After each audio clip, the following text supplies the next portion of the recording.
오늘 이 아침에도 하나님의 은혜를 사모하여 기도의 자리에 나오신 모든 성도님들을 환영하고 축복합니다. 이 시간 우리에게 주신 하나님의 말씀은 히브리서 8장 1절에서 13절까지 말씀입니다. 지금 우리가 하는 말의 요점은 이러한 대제사장이 우리에게 있다는 것이라. 그는 하늘에서 지극히 크신 이의 보좌 우편에 앉으셨으니 성소와 참 장막에서 섬기는 이시라. 이 장막은 주께서 세우신 것이요 사람이 세운 것이 아니니라. 대제사장마다 예물과 제사 드림을 위하여 세운 자니 그러므로 그도 무엇인가 드릴 것이 있어야 할지니라. 예수께서 만일 땅에 계셨더라면 제사장이 되지 아니하셨을 것이니 이는 율법을 따라 예물을 드리는 제사장이 있음이라. 그들이 섬기는 것은 하늘에 있는 것의 모형과 그림자라. 모세가 장막을 지으려 할 때에 지시하심을 얻음과 같으니 이르시되 삼가 모든 것을 산에서 내게 보이던 본을 따라 지으라 하셨느니라. 그러나 이제 그는 더 아름다운 직분을 얻으셨으니 그는 더 좋은 약속으로 세우신 더 좋은 언약의 중보자시라. 저 첫 언약이 무음하였더라면 둘째 것을 요구할 일이 없었으려니와 그들의 잘못을 지적하여 말씀하시되 주께서 이르시되 볼지어다 날이 이르리니 내가 이스라엘 집과 유다 집과 더불어 새 언약을 맺으리라.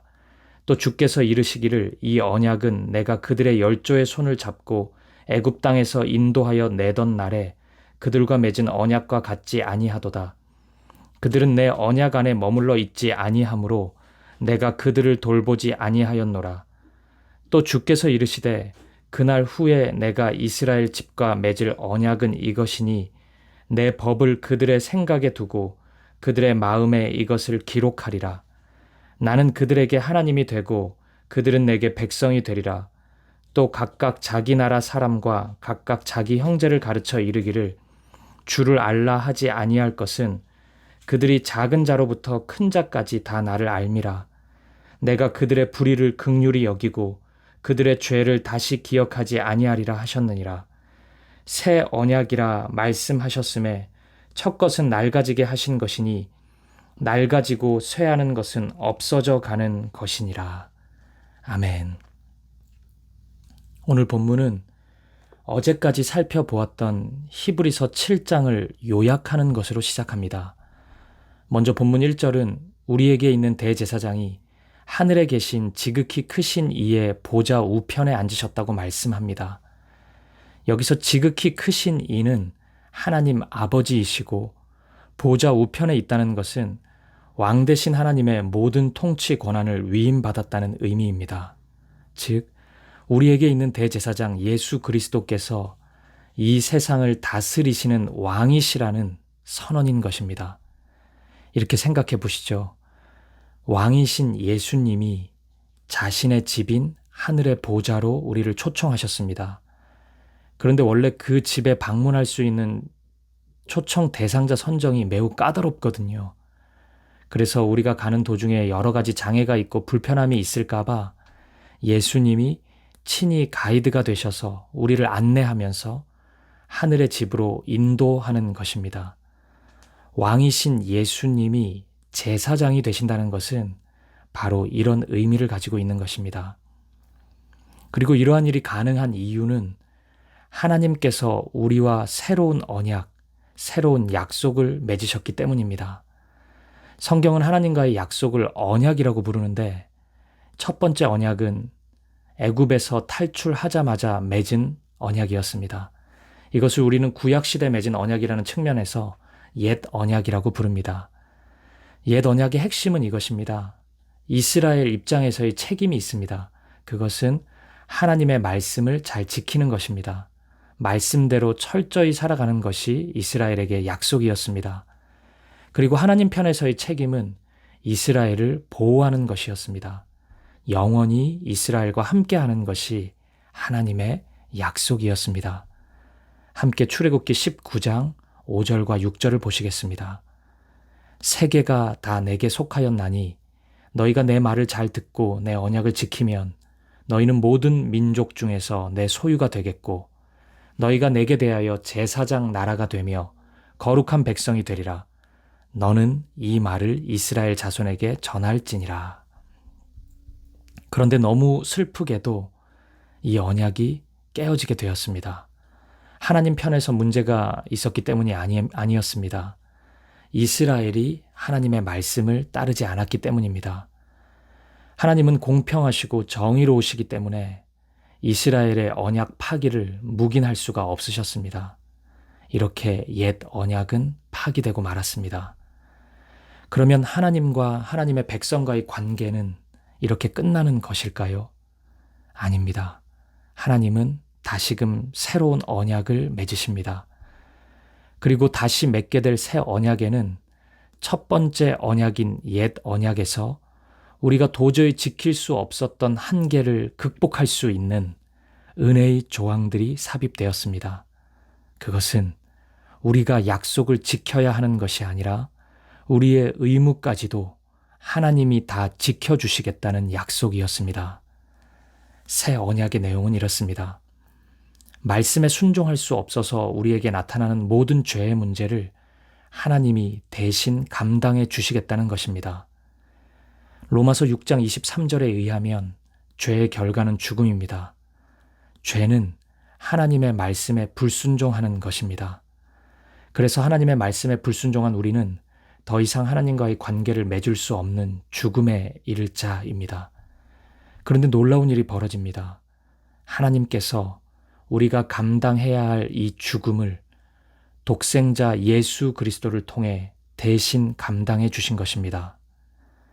따라서 이제 우리의 죄 때문에 하나님과의 언약이 파기될 가능성은 사라져 버린 것입니다. 그리고 불순종할 수밖에 없는 우리를 대신하여 예수님께서 하나님을 향한 모든 순종을 이루셨습니다. 인간으로 오신 예수님은 모든 삶의 영역에서 철저히 하나님의 말씀에 순종하는 삶을 사셨습니다. 예수님은 완전한 인간으로 오셨기에 우리와 똑같은 시험을 당하셨습니다. 하지만 예수님은 죄가 없으십니다. 모든 삶 속에서 하나님의 말씀에 철저히 순종하셨기 때문입니다. 여러분 중에는 이런 생각을 가진 분이 있을 것입니다. 아니, 그거는 예수님이 다 한 거지. 내가 한 게 아니잖아요. 맞습니다. 죄에 대한 죽음도, 말씀에 대한 순종도 우리가 한 것이 아니죠. 예수님이 하신 것입니다. 그런데 여기에 바로 새 언약의 신비가 담겨 있습니다. 우리가 예수님을 믿으면, 즉 예수님이 나를 위해 이 땅에 오셨고 나를 위해 십자가 지셨음을 믿으면, 예수님이 나를 사랑하셔서 이 모든 일을 이루셨음을 믿으면 하나님은 예수님이 하신 모든 일을 내가 한 일로 여기신다는 것입니다. 교리적으로는 이것을 연합교리라고 부릅니다. 우리에게 있는 믿음 덕택에 예수님과 내가 하나가 되는 것입니다. 예수님을 믿는 믿음 때문에 예수님의 신실함이 나의 신실함이 되고, 예수님의 행함이 내가 행한 일이 되고, 예수님의 됨됨이가 나의 됨됨이가 되는 것입니다. 그래서 우리는 도무지 하나님 나라의 백성이 될 자격이 없지만 우리 안에 있는 믿음 때문에, 우리 안에 계신 예수님 때문에 우리는 구원받을 수 있는 거룩한 자가 된 것입니다. 이렇게 거룩한 자가 되었다는 선언을 교리적으로는 칭의 교리라고 부릅니다. 의롭다고 칭함을 받았다는 것입니다.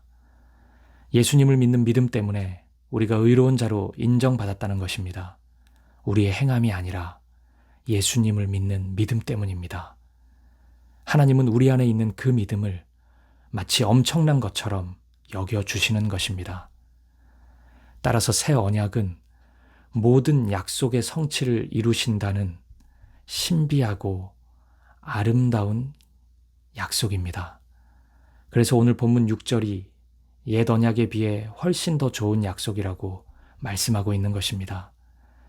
그리고 바로 이런 차원에서 예수님은 십자가에 죽으시기 전 자신의 죽음과 흘리실 피를 두고 언약의 피라고 부르신 것입니다. 마태복음 26장 28절입니다. 이것은 죄 사함을 얻게 하려고 많은 사람을 위하여 흘리는 바 나의 피, 곧 언약의 피니라. 우리의 힘이나 우리의 공로가 아니라 오직 예수님의 피, 그 보혈 때문에 우리는 죄 사함을 받았고 하나님 나라의 백성이 되었습니다. 이런 놀라운 새 언약이 예수 그리스도를 통해 주어졌고 오늘 우리가 붙잡고 있는 약속인 것입니다. 본문 12절을 다시 보시겠습니다. 내가 그들의 불의를 긍휼히 여기고 그들의 죄를 다시 기억하지 아니하리라 하셨느니라. 새 언약이라 말씀하셨음에 첫 것은 낡아지게 하신 것이니 낡아지고 쇠하는 것은 없어져 가는 것이니라. 사랑하는 여러분, 오늘 예수님께서 이루신 십자가의 사건을 언약의 관점에서 바라보면 이토록 놀랍습니다. 구약의 옛 언약과는 비교할 수 없는 은혜의 약속이, 사랑의 약속이, 새 언약이 우리에게 주어졌습니다. 그래도 언약인데 우리 쪽에서 할 것은 무엇이냐고요? 예수님만 바라보면 됩니다. 마음으로, 삶으로 예수님을 믿고 그분과 동행하면 됩니다. 나 자신 바라보지 말고 예수님만 바라보면 됩니다. 그것이면 족합니다. 그러면 어느 순간 예수님을 닮아가고 있는 나를 발견하실 수 있을 것입니다. 그렇습니다, 여러분. 우리의 변화는 우리의 노력으로 이루어지는 것이 아닙니다. 예수님을 향한 믿음으로 이루어지는 것입니다. 이 믿음이 예수님과 연합을 이루게 할 것이고 시간이 흐를수록 예수님을 닮아가도록 인도할 것입니다. 거룩한 모습으로 성화될 것입니다. 사랑하는 여러분, 오늘 이 아침에도 예수님만을 바라보십시오. 부족하고 연약하고 교만한 나 자신 보지 말고 그런 나를 여전히 사랑하시는 예수님을 바라보십시오. 그분의 십자가를 의지하시고 그분의 손을 붙잡고 그분이 인도하시는 대로 걸어가십시오. 그 믿음이 오늘 여러분의 삶을 하나님의 임재로 가득한 하늘의 성소로 바꾸어 줄 것입니다. 오늘도 그런 아름답고 은혜로운 하루 되시기를, 여러분의 삶과 가정, 우리 사귐의 교회 안에 그런 복된 은혜가 가득 넘치기를 주님의 이름으로 간절히 축복합니다. 기도하시겠습니다. 새 언약을 주신 하나님께 감사합시다. 구약에 옛 언약이 있었다면, 우리가 구약 시대에 머물렀다면 우리에게 성소로 갈 가능성과 희망은 없었을 것입니다. 우리의 연약함과 제약이 그 일을 결코 이루지 못하게 했을 것입니다. 하지만 새 언약 되신 예수님 때문에, 예수님의 보혈 때문에 우리는 성소로 나아갈 수 있습니다.